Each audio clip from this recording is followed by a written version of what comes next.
दुख इस बात का है कि असफर को हमने दामाद नहीं बेटा बना कर रखा था, और उसने बदले में हमें क्या दिया? तलाक का दब्बा। तुम्हारे सिवा मेरा है ही कौन? अम्मा की बात अब सिर्फ तुम ही तो हो।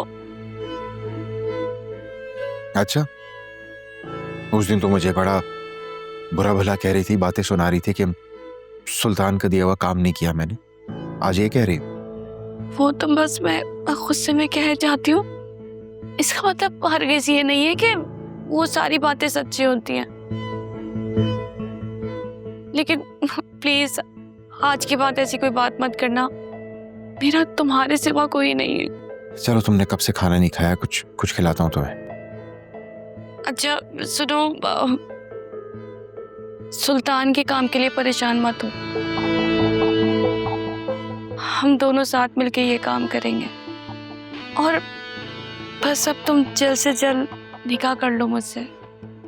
चलो चलो मेरे साथ चलो।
काश मैं हयात की जिंदगी में आ जाती,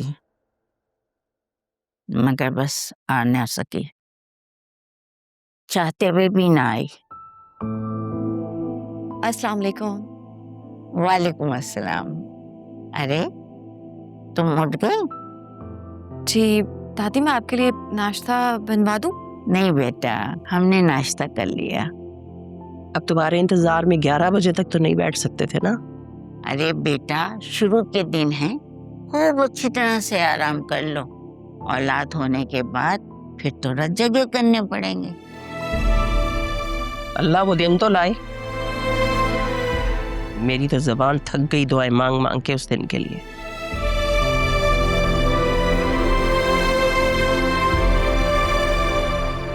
पता नहीं वो खुशी कब नसीब होगी हमें।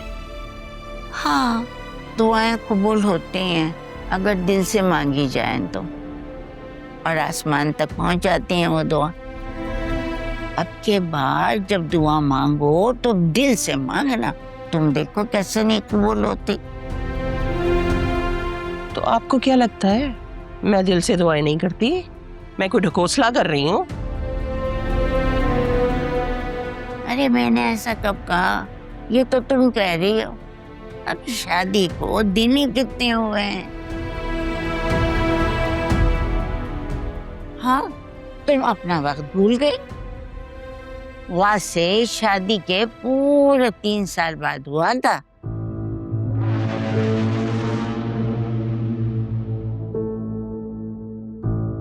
तीन साल बाद? लेकिन आंटी ने तो बताया था कि शादी के साल बाद ही वासे हो गए थे। तौबा इस्तग़फ़ार। बहू, ये तुमने दुल्हन से क्या कह दिया? इतना बड़ा झूठ! तौबा तौबा। अरे नहीं नहीं, ऐसी कोई बात नहीं है।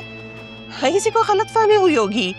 मैंने ऐसा कुछ नहीं कहा। आलिया, मैंने कब कहा था तुमसे इस तरह से? जी जी, वो हो सकता है मुझे कोई गलत फहमी हो गई हो दादी। अम्मा, आप आराम क्यों नहीं कर लेती? अभी तो आपका जेट लैग भी खत्म नहीं हुआ होगा ना? मैं चाह रही थी आप थोड़ा रेस्ट कर लें। अरे बहू, मुझे जेट लैग क्यों होगा? मैं कोई इकोनॉमिक क्लास से थोड़ी आई हूँ, बिजनेस क्लास में आई हूँ, बिजनेस क्लास में। और खूब ठाट से सोती भी आई हूँ। मुझे थकन का क्यों एहसास होगा? मैं तो इसलिए कह रही थी कि आप थोड़ा आराम कर लेती हैं, और शाम को जुनैरा की होने वाली सांस ने भी आना है ताज़ियत के लिए। बस यही चाह रही थी कि आप फ्रेश हों ताकि। अच्छा अच्छा, बिस्मिल्लाह बिस्मिल्लाह, 100 दफा आए, सर आंखों पे आए। हाँ, मैं भी तो देखना चाहूंगी कि तुमने अपनी जुनैरा का रिश्ता किस खानदान में किया है, कौन लोग हैं? हयात की रजामंदी से हुआ ये रिश्ता अम्मा। उनकी ख्वाहिश थी कि इसी महीने हम अकरम और जुनैरा का निकाह करते हैं, और फिर शादी आपके आने के बाद करनी थी हमने। लेकिन मैं जुनैरा का निकाह इसी महीने कर दूंगी और उसकी रुखसती और अकरम का निकाह अपनी इद्दत के बाद करूंगी, क्योंकि मेरा मानना है कि लड़कियों के फर्ज से जितनी जल्दी सुबकदोश हो जाए इंसान, उतना ही अच्छा है। हाँ, मैं तुम्हारी इस बात से पूरा इत्तेफाक करूंगी। चले, आपने मेरी किसी बात से तो इत्तेफाक की। मैं ज़रा नाश्ता कर लूँ? हाँ हाँ बेटा, जरूर जाओ, मगर मेरी बात सुनो, मुझे अच्छी सी एक गरम गरम चाय भिजवा देना। जी जी।